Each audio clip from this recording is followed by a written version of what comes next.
BRS హయాంలో చేపట్టిన integrated veg non veg మార్కెట్లను కాంగ్రెస్ సర్కారు నిర్లక్ష్యం చేస్తుంది. ఫలితంగా ఎండలు వానల్లో రోడ్లపైనే వ్యాపారులు కూరగాయలు అమ్ముతున్నారు, స్థానికులు కొంటున్నారు. వీధుల్లో సంతలు నిర్వహించడం వల్ల భారీగా వాహనాల రాకపోకలు నిలిచిపోతున్నాయి. ఆయా ప్రాంతాలు అసాంఘిక కార్యక్రమాలకు అడ్డాగా మారుతున్నాయి.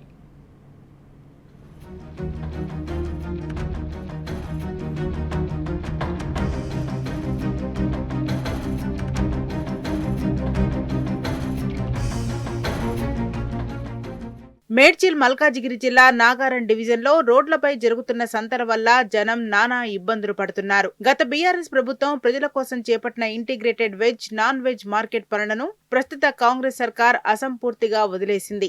దీంతో నాగారం, రాంపల్లి, గోధుమకుంట తదితర ప్రాంతాల్లో రోడ్లపైనే కూరగాయల సంతలు నిర్వహిస్తున్నారు. అటు ప్రజలు రోడ్లపై ఎండలకు ఎండి వానలకు తడిసిన కూరగాయలు, ఆహార పదార్థాలను కొనాల్సిన పరిస్థితి ఏర్పడుతోంది. రోడ్లన్నీ జనంతో రద్దీగా మారడంతో ఆయా ప్రాంతాల్లో నిత్యం ట్రాఫిక్ జామ్ అవుతోంది. దీంతో కూరగాయల వ్యాపారులు, కొనుగోలుదారులతో పాటు వాహనదారులు, ప్రయాణికులు సైతం తీవ్రంగా ఇబ్బందులు పడుతున్నారు. ఇదే అదునుగా దొంగలు చేతివాటం ప్రదర్శిస్తూ అంగట్లో జనం జేబులను ఖాళీ చేస్తున్నారు.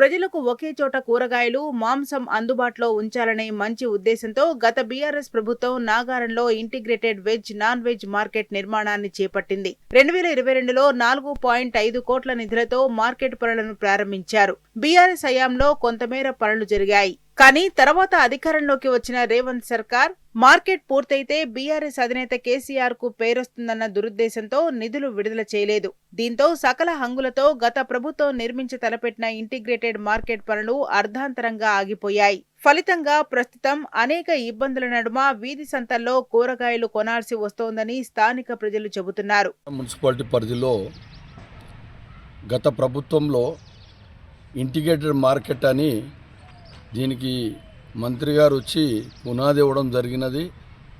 అదేవిధంగా వర్క్ కూడా దాదాపు పిల్లర్స్ లెవెల్ వరకు కూడా వచ్చినాయి. తర్వాత కాంగ్రెస్ ప్రభుత్వం వచ్చింది. ఈ యొక్క కాంగ్రెస్ ప్రభుత్వం వచ్చిన తర్వాత ఎన్నోసార్లు మేము ప్రపోజల్ పంపుతున్నాం కానీ ఎలాంటి జీవోలు రాలేదు, మాకు ఆర్డర్స్ రాలేదు, వర్క్ స్టార్ట్ చేయమని చెప్పడం లేదు. ప్రభుత్వం ఎలాంటి నిధులు కేటాయిస్తలేదు కనుక అందుకు పెండింగ్లో ఉన్నదని చెప్తా ఉన్నారు. అడిగితేనేమో వాళ్ళు పంపించినాం, పైనకి రిపోర్ట్లు పంపించినామని చెప్తా ఉన్నారు. కానీ ఇప్పటి వరకు ఏమీ జరగట్లేదు. ఈ ఉన్నది కూడా ఖరాబ్ అయ్యే పరిస్థితి ఉంది. స్టీల్ తుప్పు పడతా ఉంది. ఇలానే ఉంటే అది ఏమిటికి కూడా పనికి రాకుండా పోతుంది. కాబట్టి అధికారులు దీన్ని ఖచ్చితంగా చర్య తీసుకోవాలని, దీనికి బడ్జెట్ కేటాయించి తక్షణమే ఇంటిగ్రేటెడ్ మార్కెట్ నిర్మాణం చేయాలని ఈ సందర్భంగా మేము కోరుకుంటా ఉన్నాం. Nagaram integrated veg non veg market నిర్మాణంపై వెంటనే రేవంత్ సర్కార్ స్పందించాలని ప్రజలు కోరుతున్నారు. వీధుల్లో సంతలు, ట్రాఫిక్ జామ్, దొంగల వల్ల కూరగాయల వ్యాపారులు, కొనుగోలుదారులు, వాహనదారులు పడుతున్న ఇబ్బందులను తొలగించాలంటున్నారు. వెంటనే ఇంటిగ్రేటెడ్ మార్కెట్ నిర్మాణాన్ని పూర్తి చేయాలని స్థానికులు డిమాండ్ చేస్తున్నారు.